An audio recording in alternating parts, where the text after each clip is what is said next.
కొలువు పెట్టి చెప్తుంటే తలుపు పెట్టినట్టే ఉంటది కొంతమంది తీరు.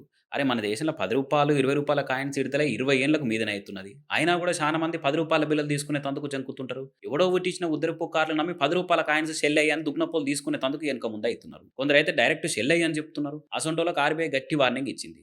రూ. 10 కాయిన్స్ గాని, రూ. 20 కాయిన్సే గాని ఎవలన్నా ఇస్తే చెల్లెయ్య అని అంటే ఆళ్ళకి 3 ఏళ్ల జైలు శిక్ష తప్పదని వార్నింగ్ ఇస్తుంది ఆర్‌బీఐ. చాలా మంది దుకాణాలలో రూ. 10 కాయిన్స్ ఇస్తే చెల్లెయ్య అంటుర్రు. నోట్లు ఇయ్యమంటున్నారు. అరే! ఎవలయ్య చెల్లెయ్య అని చెప్పిందంటే అదంతా మాకు తెలవది. కాయిన్స్ చెల్లె అంటుర్రని తీసుకుంటలేరు. దాంతోని కాయిన్స్ ఉన్నోళ్ళు ఇబ్బంది పడుతున్నారు. కొందరైతే కాయిన్స్ నకిలీ అని అంటున్నారు. అరే! అట్లా కాదురా అయ్యా అంటే ఇంటలేరు. అరే నాయనా రూ. 10 కాయిన్స్ చెల్లుతాయి. వాటి మీద బ్యాన్ ఏం లేదు.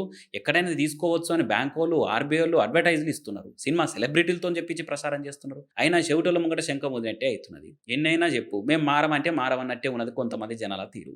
అందుకే ఎవరైనా కాయిన్స్ ఇచ్చినప్పుడు తీసుకోమని చెప్తే ఆళ్ళ మీద కేసు పెడితే సీదా ఇండియన్ కరెన్సీ యాక్ట్, ఐపీసీ సెక్షన్‌ల కింద చర్యలు తీసుకుంటారట. అట్లనే రిజర్వ్ బ్యాంకోళ్ళకి కూడా కంప్లెయింట్ చేయొచ్చట. కాబట్టి ఇప్పటి సంది ఎవరైనా అతి తెలివి మంత్రులు రూ. 10 బిళ్ళలు చెల్లాయంటే పోలీస్ స్టేషన్‌కి పోయి ఫిర్యాదు ఇస్తామని చెప్పురిగ.